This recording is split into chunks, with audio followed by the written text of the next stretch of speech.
Hello and welcome to the Project of the Month tutorial for May. The project this month is the fabric basket.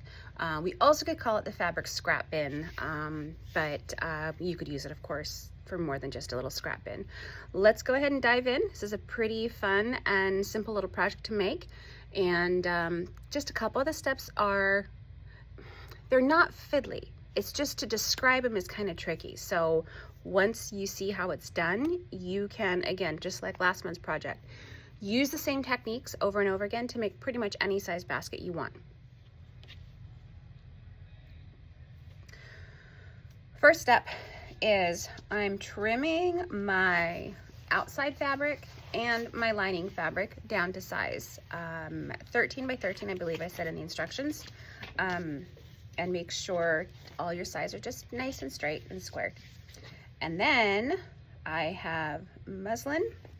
I have a layer of muslin.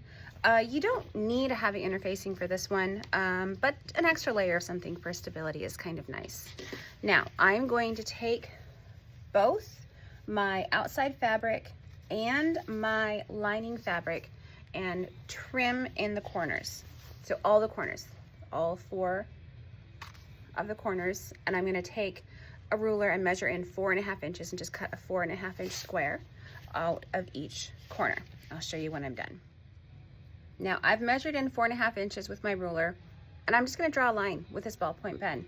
For apparel sewing, maybe I wouldn't do that, or for quilts, but this is going to be exactly where we cut anyways. So you're going to cut that off, and then also it's going to be totally in the seam allowance. So you're not going to see that pen mark. Now you don't need a special ruler for this. You can really use anything, but having a special ruler really does make a lot of the jobs a lot easier. But if you just have a regular old wooden ruler from school, you can use that. Of course, this big old thing is totally fine as well. It's just a little trickier to manage because of its size.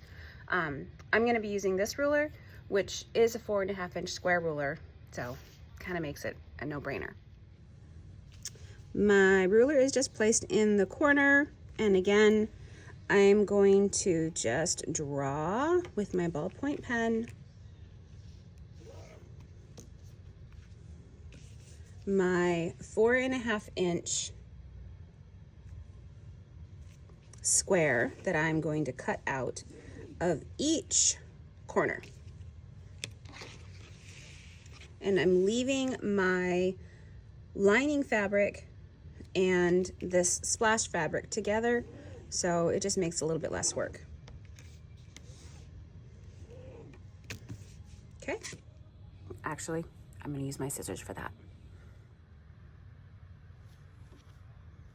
All right, now with my scissors, I'm going to cut on exactly on those lines that I drew, right on the lines.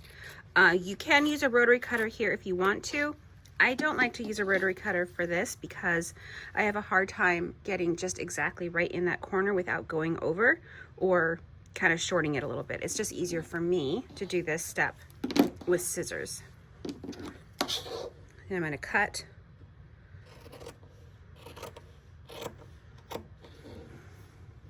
so it's like a little T or a little cross, or like a little medical cross. And that's what shape we're going to end up with when we're done here. And notice I am, for this step, I am only doing the lining fabric and the outer fabric. I'm not doing the muslin, because the muslin is basically a sew-in interfacing instead of an iron-on interfacing. I'm going to sew the lining onto it, and it's easier if I give myself a little bit of wiggle room, just a little, and then we'll just trim it when we're done. All right, there, you have it. Let's go ahead and go on to the next step, which is, here's my muslin. I'm not going to trim it up just yet. I'm going to take this over to my sewing machine, and I'm going to sew all the way around to sew this and secure it to the muslin.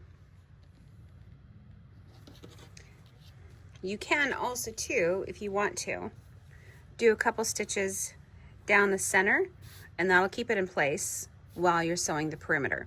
In the instructions, I have you use a basting spray if you have some available, or just a small bead of Elmer's glue, very thin. Heat set it with an iron. That's your basting glue. Roxanne's Glue Basted is also a really good product, but if you have Elmer's glue on hand already, it's basically, it does the same thing. Just make sure to heat set it. I have sewn my lining down to my muslin. I don't know if you can see this or not, but my stitch line is pretty close to the edge because I don't want these stitches to show up outside of the seam allowance, or rather in the lining, when I'm done sewing this all together. So I've taken a very, very small seam allowance for this step, about probably about 1/8 of an inch, just a hair over 1/8 of an inch, definitely not a 1/4 inch though. Now I'm going to cut the muslin.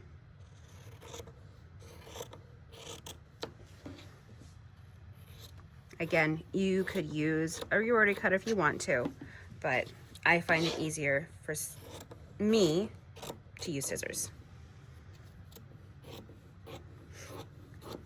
I don't trust myself with a rotary cutter without the ruler.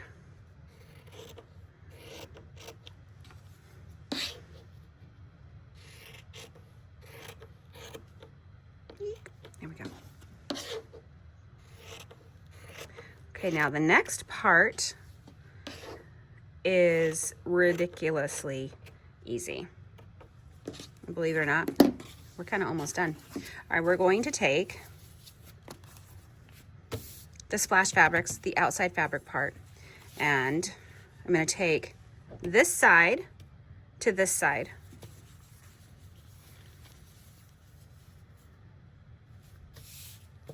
And I'm going to sew here. Make sure you remember to lock your stitch at the start and at the end of each of your seams. I'm going to use a 3/8 inch seam allowance for this. So find your 3/8 inch on your stitch plate. If it's hard for you to see, you can always go ahead and mark it with either masking tape, painter's tape, or washi tape. This is what we have. I have, tuck that back. I've sewn this side. And this now is starting to take the shape of our little basket. Okay, now I'm going to do the same thing. I started here. Okay, I'm going to do the same thing for this side. I'm going to fold it so that this side is going to be right sides together with this side, with this edge. Okay, right sides together, and I'm going to sew this. Not on that. Okay, starting here, ending here, and remember, lock your stitch at the start and the stop.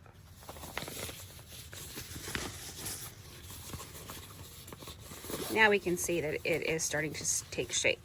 We've got our base and one side starting to get the other two sides.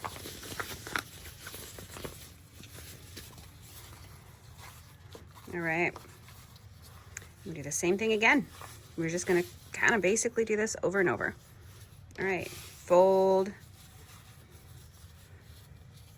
Now, when you're working with splash fabrics, you got to be careful you can't pin it unless you keep your pins right in the seam allowance, because that little hole poke that the pin makes won't go away like it does on normal fabric.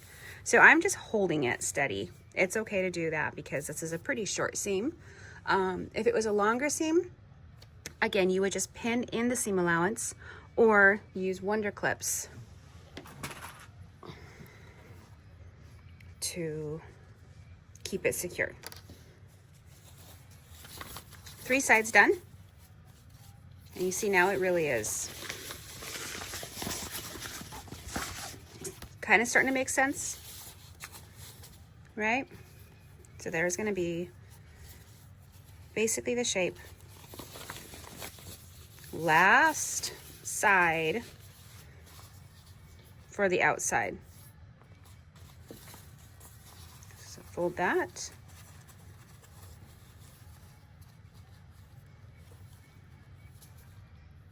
Okay, we're gonna sew our last side of our little fabric basket. There's the outside. Whoops.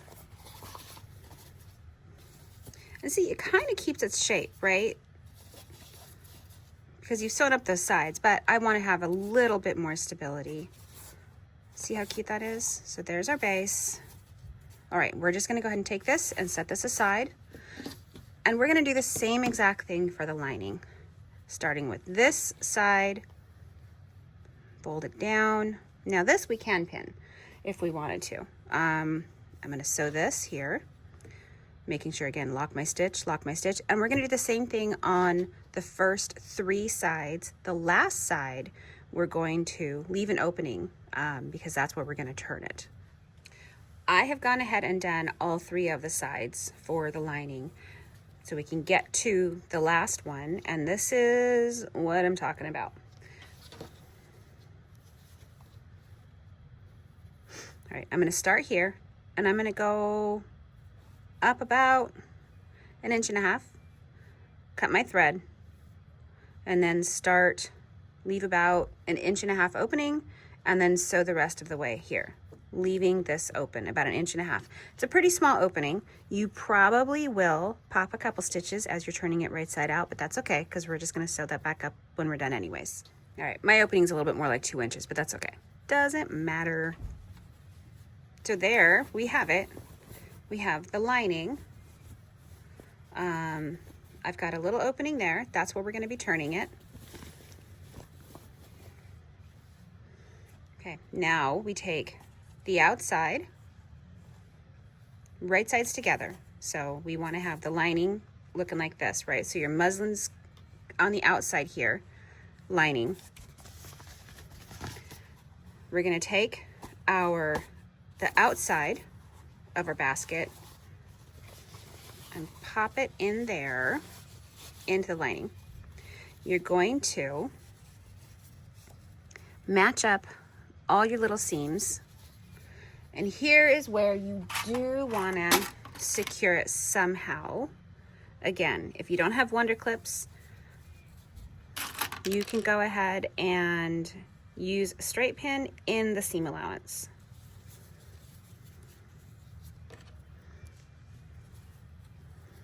And my seams are going in opposite directions just to reduce bulk. And the first time I did this little basket, I used fusible fleece, and I love fusible fleece, but I did not like it for this project because it was just a little bit too bulky. So I tried it again. I'm going to trim this off here real quick. I tried it again with the muslin, and that was a lot better. Okay. All right. Let's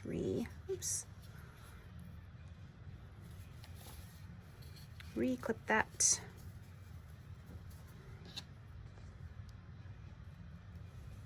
Okay, now we're gonna go ahead and we're gonna sew all the way around the top of the little basket. All right, I take the extension table off so that I could access the free arm on the sewing machine. I take my little project and I feed it onto the free arm.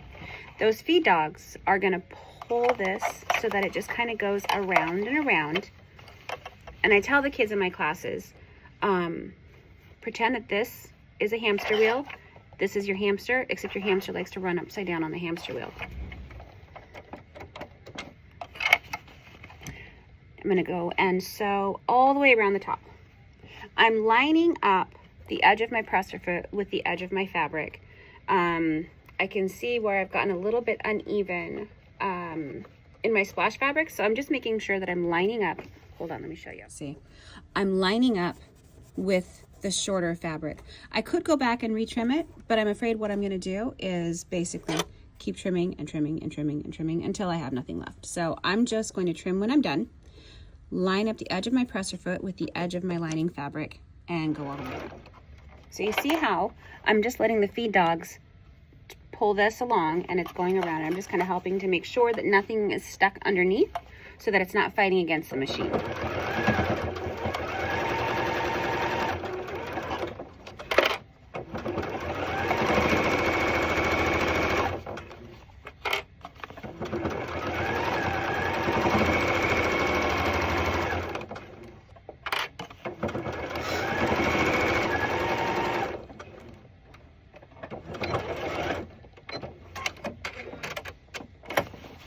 Okay.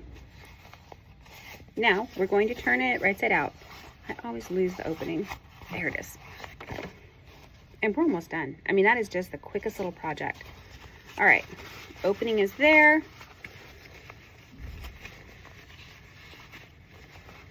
All right, I'm not gonna make you watch me do this. Okay, that took forever. Anywho, it's gonna look like this at this point. Let's take a look at it before we close up that opening, because I wanna just check it first. Pretty cute. See, and it really does have, because of the way that we've done that stitching, it really does have enough stability to not need an excessively thick or bulky interfacing. That's why I use the muslin, but I think that that's just perfect. It holds its shape quite nicely. If you want it shorter, just cut it shorter, or you can turn this down and cuff it, and that looks super cute like that too.